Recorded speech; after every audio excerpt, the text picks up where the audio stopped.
Alors, donc je rappelle que par définition, la dérivée, c'est la limite quand h tend vers 0 de f de x0 plus h moins f de x0 sur h. Ça, c'est la définition algébrique de la dérivée en un point d'abscisse x0. Alors, on la calcule de cette façon-là.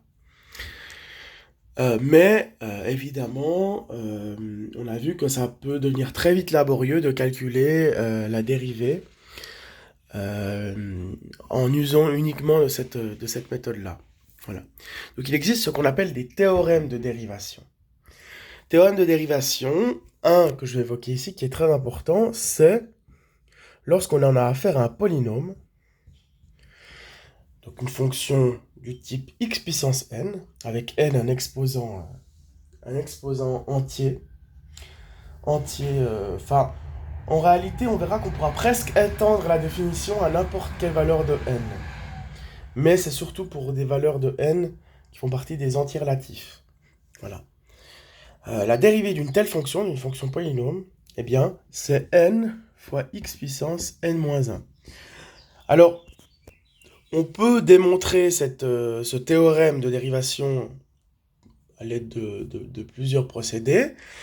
Mais voilà, ici, c'est quand même bien de le retenir, c'est pas très compliqué, et une fois qu'on connaît ce théorème-là, on peut déterminer la dérivée d'un ensemble assez conséquent de fonctions. Je vais montrer justement que grâce à ce théorème de dérivation, on peut par exemple déterminer, alors quelle est la dérivée par exemple de x puissance 5, c'est quoi la dérivée de x puissance 5 ?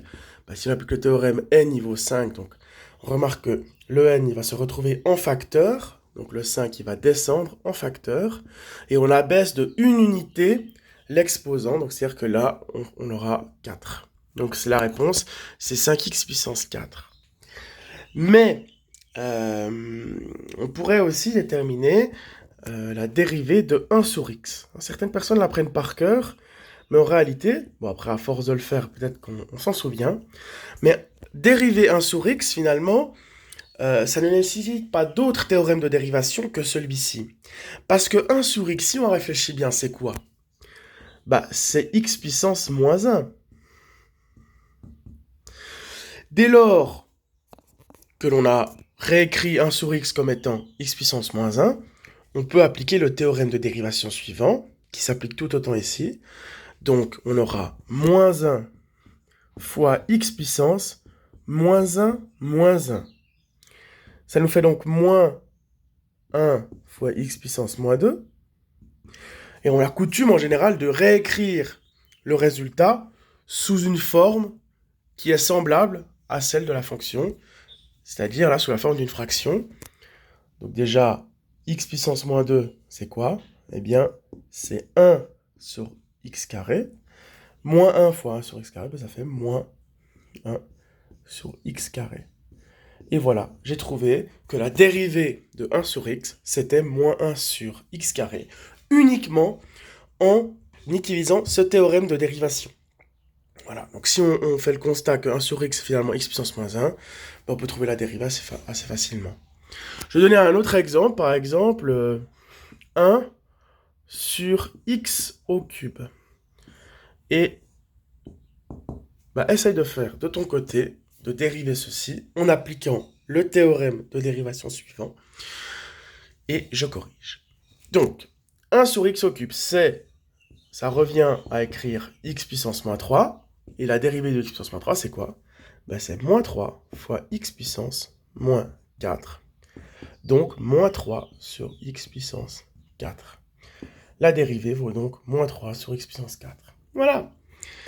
Donc il existe des formules, certaines personnes apprennent par cœur que 1 sur x, la dérivée c'est moins 1 sur x carré, et puis ici, je sais qu'il existe d'autres formules, mais finalement, il suffit de se rendre compte que quand on a quelque chose sous cette forme-là, on peut très facilement le réécrire sous la forme d'une puissance, et après, on peut simplifier la vie. Donc on minimise les apprentissages par cœur en général. Une autre dérivée importante, c'est racine de x. On sait que la dérivée de racine de x, souvent on l'apprend par cœur, on dit que c'est 1 sur 2 racines de x. Mais on n'est pas obligé d'apprendre par cœur ce résultat. Il y a un moyen assez simple de redémontrer ça, de faire la démarche par soi-même. La racine carrée de x, c'est quoi? Bah, la racine carrée, en fait, ça revient à écrire x puissance 1,5. Hein. Racine carrée d'un nombre, c'est x puissance 1,5. Donc, du coup, en fait, c'est pour ça que j'ai dit avant que ce théorème-là s'applique également pour des valeurs de n qui ne sont pas des entiers relatifs. Ça fonctionne aussi avec des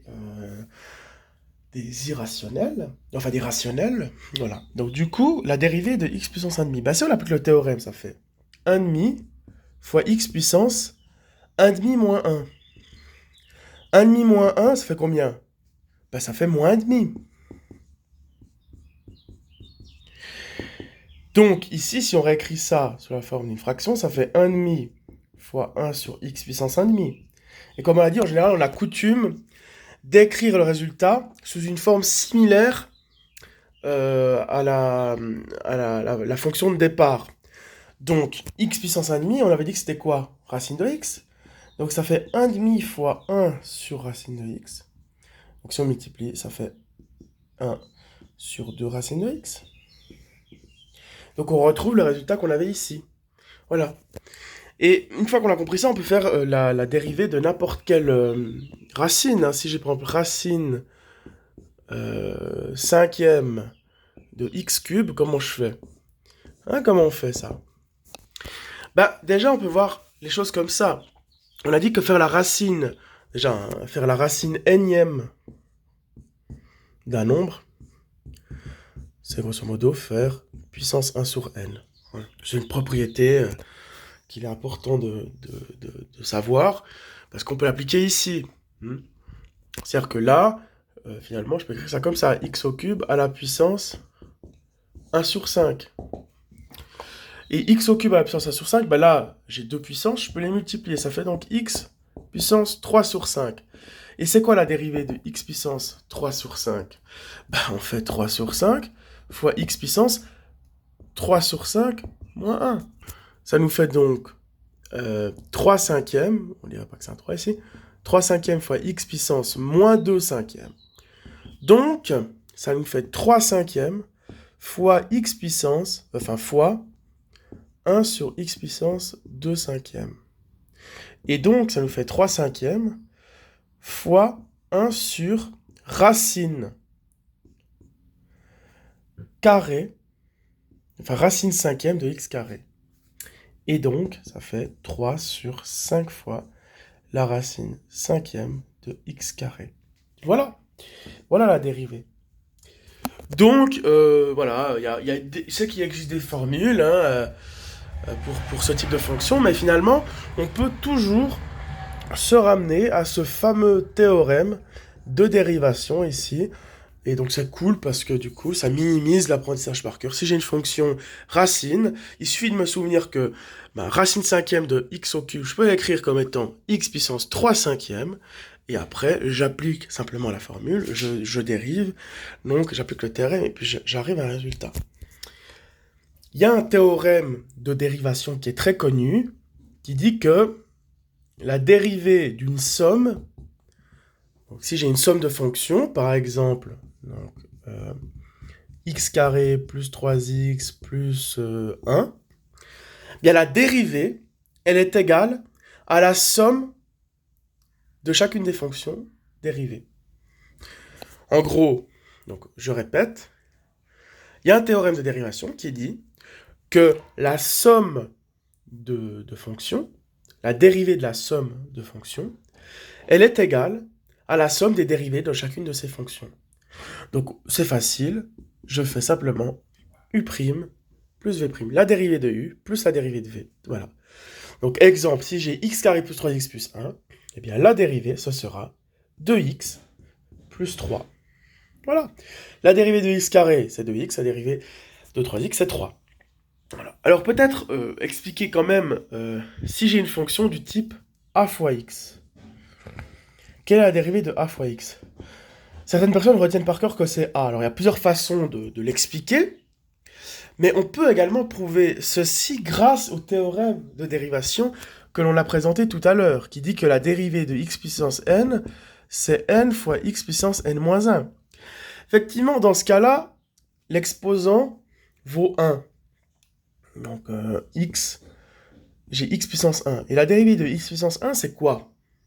Ben, c'est 1 fois x puissance 1 moins 1. 1 moins 1, qu'est-ce que ça fait? Ça fait 0, donc ça fait 1 fois x puissance 0. Et x puissance 0, en fait, un nombre à la puissance 0, ça donne 1. Donc la réponse, ce sera 1. La dérivée de x, c'est 1. Alors maintenant, si j'ai une constante devant, ben, ça fait cette constante. Hein.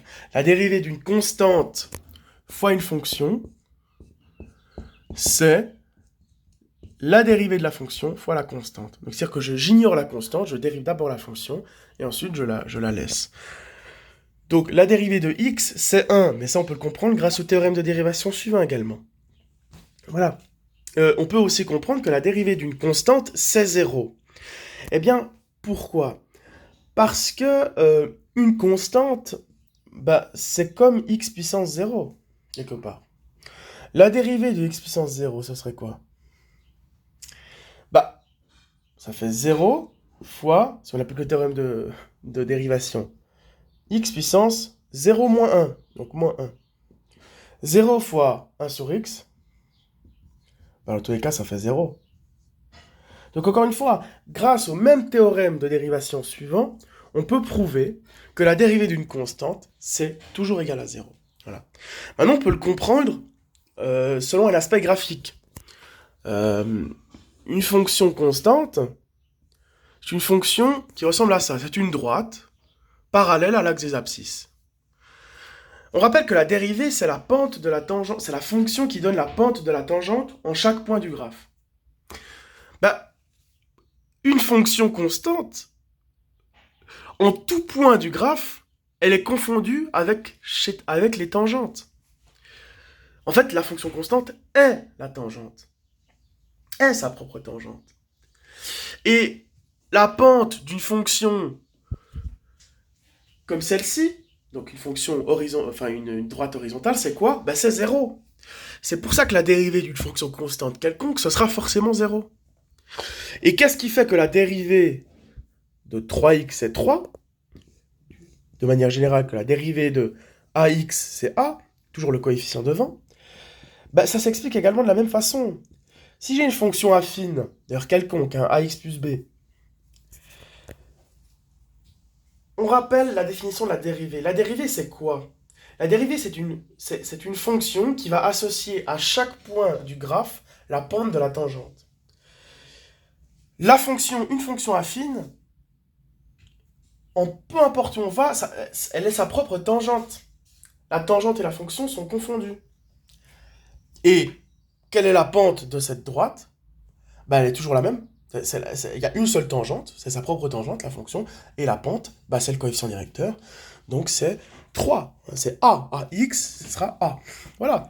Donc il y a des choses qu'on peut comprendre comme ça intuitivement.